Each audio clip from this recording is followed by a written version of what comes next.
pero esto va a ser más hablar de un poco de clínica, de examen físico, de electrocardiografía y de hemodinamia, para ser un poquitico más precisos. Bueno, para comenzar con pericarditis aguda, todos sabemos que es un diagnóstico casi que puramente clínico.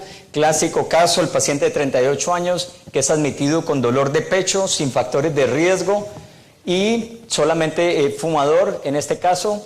El examen físico en general es normal, un poquitico elevado el conteo de glóbulos blancos, evidencia de inflamación con la tasa de eritrosegmentación y las enzimas cardíacas están normales. Electrocardiograma, un poco confuso al final, un poquitico sorprendente diríamos nosotros, hay elevación del segmento ST, pero si la vemos en términos generales y a grosso modo son benignos, son cóncavos hacia arriba y no vemos cambios de repolarización, no vemos ondas Q. Entonces todo esto nos hace relajarnos un poco a que este es un proceso más benigno y no un infarto agudo de miocardio. El diagnóstico generalmente consiste de componentes clínicos basados en la historia clínica como el tipo de dolor. El dolor generalmente es pleurítico, aumenta cuando la persona tose, respira y es radiado ocasionalmente al hombro izquierdo, lo cual lo hace confuso, pero no es exacerbado por el ejercicio, por la actividad física. Generalmente ocurre cuando la persona está quieta. Lo otro es que podemos escuchar ocasionalmente, no muy frecuente, pero el famoso frote pericárdico, que tiene 3 componentes, uno sistólico y 2 diastólicos. Yo honestamente me parece un poco difícil diferenciarlos, pero si nos hacen la pregunta, esa es la descripción. Y lo otro, los cambios electrocardiográficos de los cuales vamos a hablar. En cuanto a hallazgos adicionales, ocasionalmente se puede presentar con fiebre, lo cual es un signo más inminente de que sea una pericarditis un poquito más complicada, y hasta el 60% de los pacientes pueden presentar efusión pericárdica.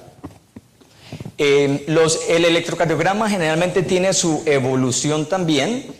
Los clásicos hallazgos iniciales de elevación del ST, como ya lo mostramos, acompañados de depresión del segmento PR, es lo clásico, con la excepción del segmento en ABR, en el cual es lo opuesto. El segmento ST está deprimido y el PR está elevado. Esto es lo que hallamos inicialmente durante los primeros días de la pericarditis. Más adelante, unos días después, entonces se normalizan los segmentos ST, la onda T incluso se puede deprimir y no aparecen, como ya tenemos claro, las ondas Q.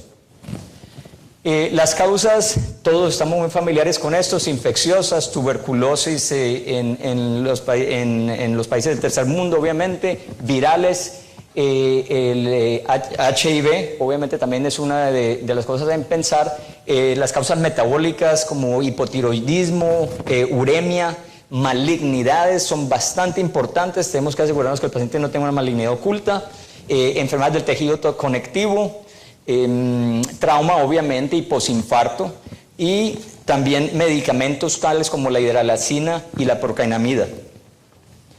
Bueno, generalmente, ¿qué se debe hacer en estos pacientes? Bueno, un electrocardiograma, como es obvio en cualquiera de estos pacientes, radiografía de tórax, algunos laboratorios que confirman el estado inflamatorio.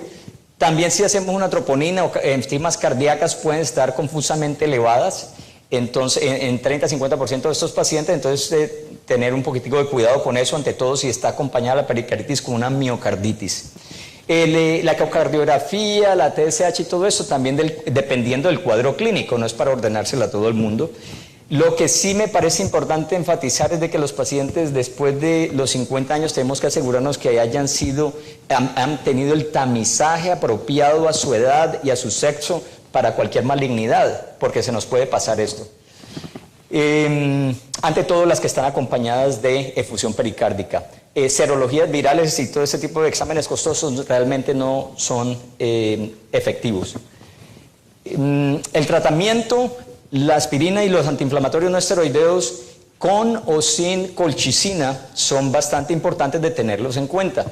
Nuevamente, la colchicina es uno de los tratamientos de predilección en muchos pacientes y de tenerlos en mente. Los esteroides no son tratamiento de primera elección, solamente se deben de dejar para aquellos que tienen una pericarditis refractaria o son intolerantes a este otro tipo de tratamiento, o en aquellos que tienen pericarditis urémica o por enfermedad de tejido conectivo, como es obvio con su tratamiento por esteroides. Después de un infarto, si encontramos que el paciente ha desarrollado efusión pericárdica o pericarditis, por favor no consideremos, y eso se ha demostrado en muchos estudios, el uso de antiinflamatorios no esteroideos o esteroides, porque pueden disminuir que el ventrículo se sane y potencialmente podría predisponer a ruptura del miocardio. Los tratamientos, unos tips aquí, generalmente dura de 2 a 4 semanas. No es un tratamiento extenso. Colchicina, si se usa, generalmente se usa por 3 meses, y también se pueden combinar, como ya lo había dicho. Esto viene de un estudio que fue publicado en Circulation en el 2005, en el cual randomizaron 120 pacientes al uso tradicional con aspirina o el uso combinado de aspirina con colchicina. Y se vio claramente como a 72 horas y a 18 meses la incidencia de recurrencia fue mucho menor en los pacientes que fueron tratados con la aspirina y la colchicina en ambos evaluaciones.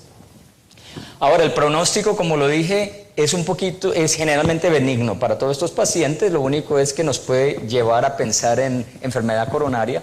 Sin embargo, hay unos que tienen unos factores de riesgo un poco más elevados, como son aquellos que están anticoagulados, aquellos pacientes inmunocomprimidos,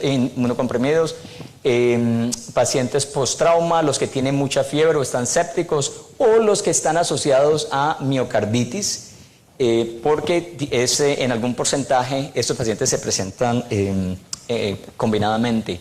Esta tabla nos ayuda a diferenciar algunos hallazgos típicos de pericarditis comparado con miocarditis. Obviamente en miocarditis la CPK y la troponina, las enzimas cardíacas, están más elevadas que en la pericarditis en sí. Lo otro importante es que puede haber más índice de arritmias en pacientes que tienen miocarditis comparado con pericarditis, y generalmente en pericarditis no hay elevación del péptido natriurético, como de pronto sí lo puede haber en miocarditis.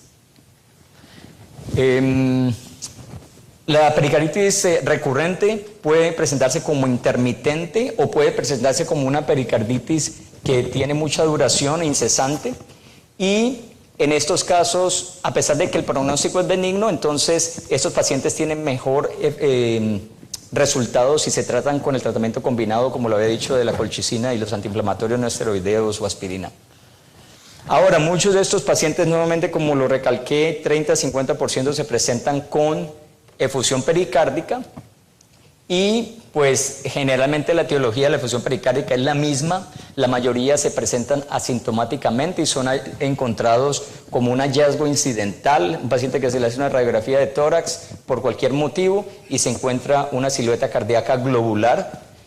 Se le hace por cualquier motivo también un ecocardiograma, o porque hay sospecha como tal, y se encuentra un derrame pericárdico bastante marcado, lo mismo que muchas escanografías de pecho o resonancias magnéticas aún, puede ser un hallazgo incidental.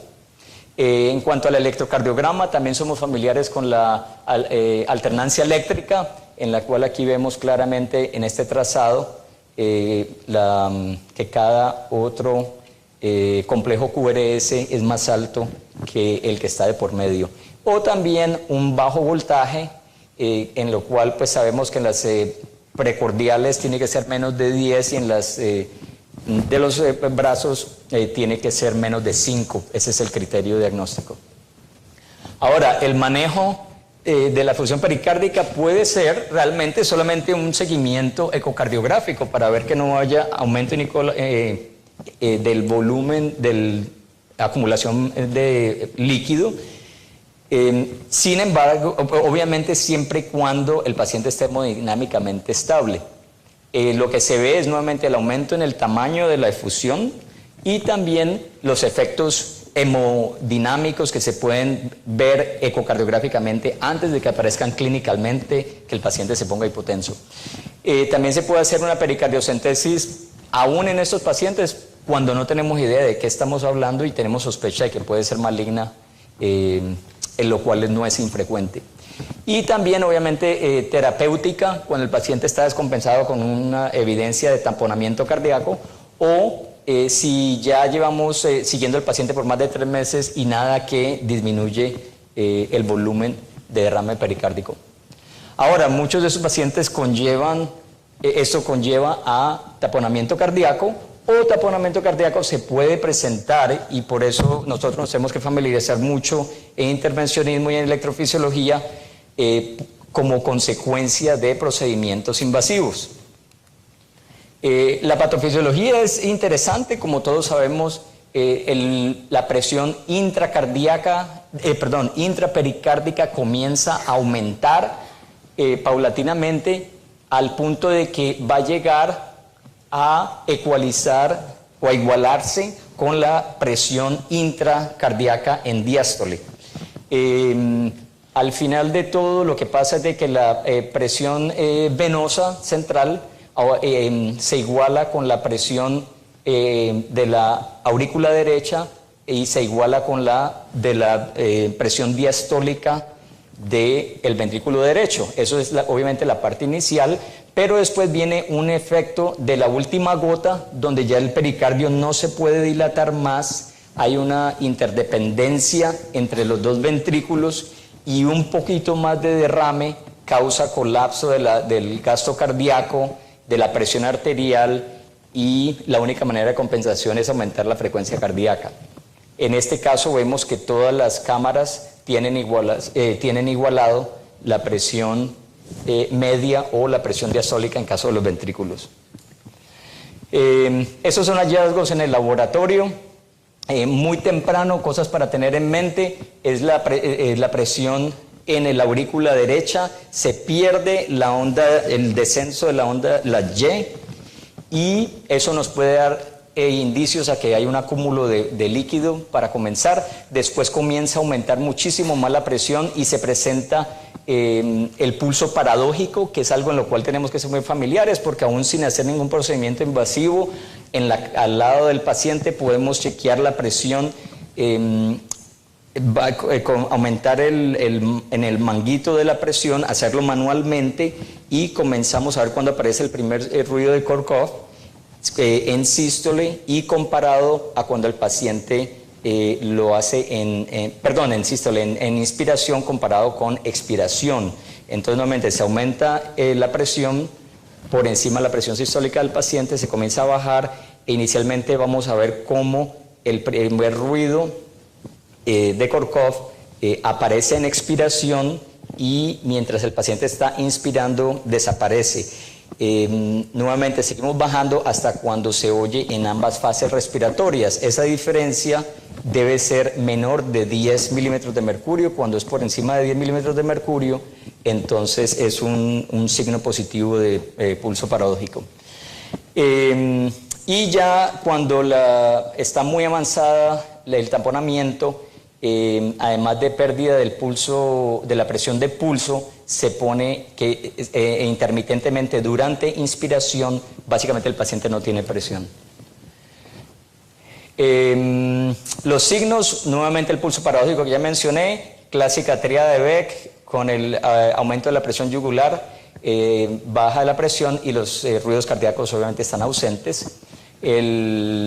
Ecocardiográficamente, pues es obvia la cantidad de difusión por eco, pero también fisiológicamente se ve el llenado de flujo a través de la válvula mitral cuando se hace el estudio de Doppler, y se ve la variabilidad impresionante que existe tanto en inspiración como en expiración. Hay otras manifestaciones de taponamiento cardíaco, como taponamiento de baja presión. Cualquier aumento si el paciente está deshidratado o muy hipovolémico, cualquier cantidad de líquido en el pericardio puede causar taponamiento. Y también, por el contrario, si el paciente está muy hipertenso, el sistema simpatético está manteniendo una presión arterial mientras el ventrículo se está poniendo más y más chiquita la cavidad ventricular al punto que cuando colapsa básicamente no hay mucha manera de que compense.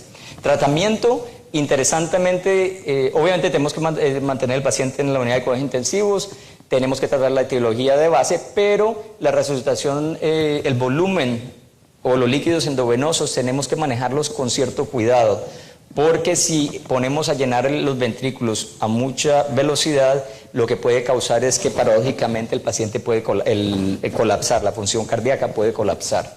Tenemos que evitar cualquier cosa que vasodilate periféricamente al paciente, como la sedación, y obviamente algo con lo cual el paciente, el miocardio esté compensando, tratando de aumentar el llenado diastólico. Entonces el PIP tiene que ser monitorado, disminuido al máximo. Pericardiocentesis, todos la sabemos hacer. Cosas técnicas en el laboratorio de cateterismo de electrofisiología que hemos aprendido es hacer, por ejemplo, cuando estamos teniendo un poco de dificultad, tratar de hacerle viendo el miocardio lateralmente, traemos el intensificador de imágenes completamente a 90 grados y allí podemos visualizar con bastante certeza dónde está el pericardio y lo podemos funcionar con muchísima más facilidad. Estos son tips que hemos ido aprendiendo desafortunadamente bajo complicaciones, haciendo pericardiocentesis en pericardios que están secos para ciertos procedimientos. Se le pone un pictel y se deja que drene hasta que la producción diaria sea menos de 50 centímetros de producción en 24 horas. En ese momento se decide que ya el pericardio debe estar seco suficientemente y se puede retirar. Pericarditis constrictiva, no lo voy a aburrir con mucho de esto, pero como todos sabemos, el pericardio se vuelve una caja rígida que no deja distender ni deja que la función diastólica funcione normalmente en ninguno de los dos ventrículos. Entonces hay una interdependencia a través del septo y a través del llenado de las venas pulmonares para poder compensar por eso. Entonces todos sabemos que las causas más frecuentes pueden ser una clave para saber que estamos lidiando con esto, como historia de pericarditis en el pasado, historia de cirugía en el pasado, historia de radiación de pecho y enfermedad de tejido conectivo. Generalmente estos pacientes se presentan con una falla cardíaca derecha dramática y significante comparada con los hallazgos de falla cardíaca izquierda. Mucha hepatomegalia, muchísima edema en miembros inferiores, anasarca, ascitis, y cuando uno los ausculta los pulmones generalmente no tienen todos los hallazgos que uno esperaría por falla cardíaca izquierda. Generalmente pueden tener un péptido natriurético normal, interesantemente, y la fracción de eyección puede estar normal también. Cosas de pensar inmediatamente es el signo de Kussmaul, en el cual la persona cuando inspira, como el ventrículo no se puede llenar para aceptar ese aumento de flujo por la cavidad derecha, se dilatan las venas yugulares. El golpe pericárdico también es tradicional, difícil de oír muchas veces. En estos pacientes, parte del diagnóstico se puede hacer mirando incidentalmente, o si lo hacemos a propósito, mirando la cantidad de calcio que hay en el pericardio y el engrosamiento del pericardio. Generalmente la escanografía o la resonancia magnética nos la pueden mostrar. Los hallazgos en el ecocardiograma, lo mismo, mucha variabilidad en el flujo a través de la válvula mitral o tricuspidia, dependiendo de la fase respiratoria. Y hallazgos hemodinámicos, también podemos demostrar el signo de Kussmaul y la interdependencia mirando la presión en cuña comparada con la presión de la aurícula derecha. En este caso de pericarditis constrictiva tenemos que medir muchas cosas simultáneamente en el ventrículo derecho y en el ventrículo izquierdo, en la aurícula derecha y en la presión de cuña, para comparar la interdependencia, y hay un desfase. Como vemos aquí, la presión en la aurícula derecha está aumentando mientras que la presión de cuña está bajando, y viceversa, dependiendo de la fase del ciclo respiratorio.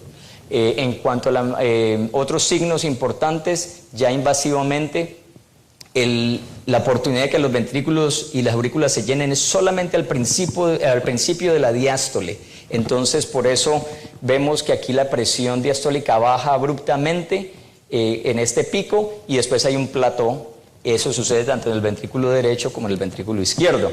Y otra de las cosas muy importantes dentro del diagnóstico, que nos sirve a nosotros muchísimo los hemodinamistas, es ver la interdependencia haciendo correr la presión en el ventrículo derecho comparada con el ventrículo izquierdo simultáneamente y viendo cómo hay la famosa interdependencia cuando la presión sistólica baja en el ventrículo izquierdo, la presión sistólica en el ventrículo derecho aumenta. Entonces son opuestas. Eso es un signo bastante importante para nosotros. En cuanto al engrosamiento, ya lo mencioné, por encima de 4, acompañado de otros hallazgos clínicos y hemodinámicos, es muy sugestivo de que sea esto. No hay nada realmente definitivo, pero tenemos que combinar todo este tipo de hallazgos para poder llegar a un diagnóstico claro. Perfecto.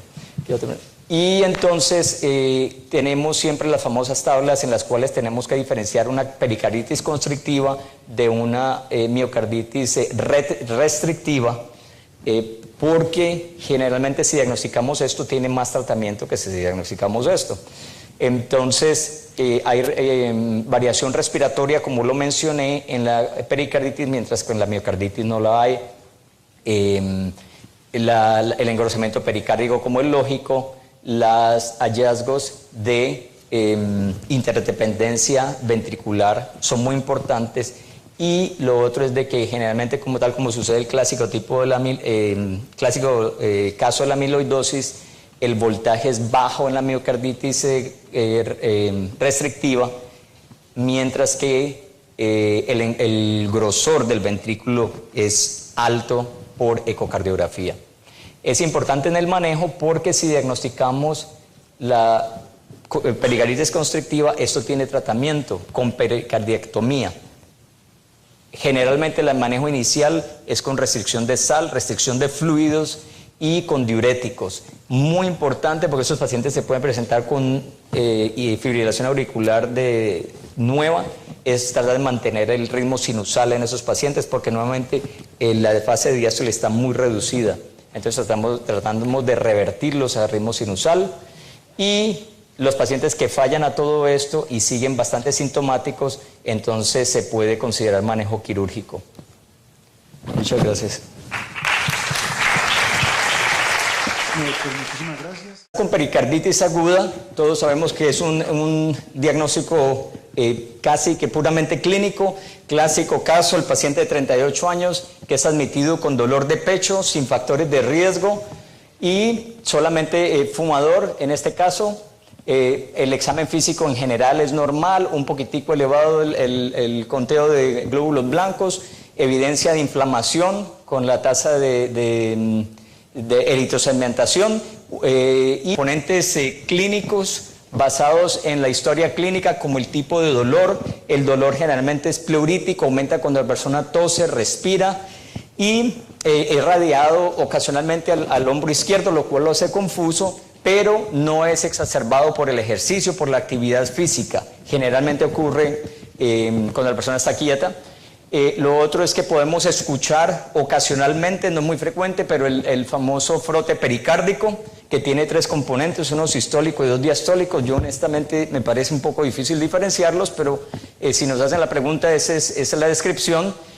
Y lo otro, los cambios electrocardiográficos de los cuales vamos a hablar. En cuanto a hallazgos adicionales, ocasionalmente se puede presentar con fiebre, lo cual es un signo más inminente de que sea una pericarditis un poquito más complicada, y hasta el 60% de los pacientes pueden presentar efusión pericárdica.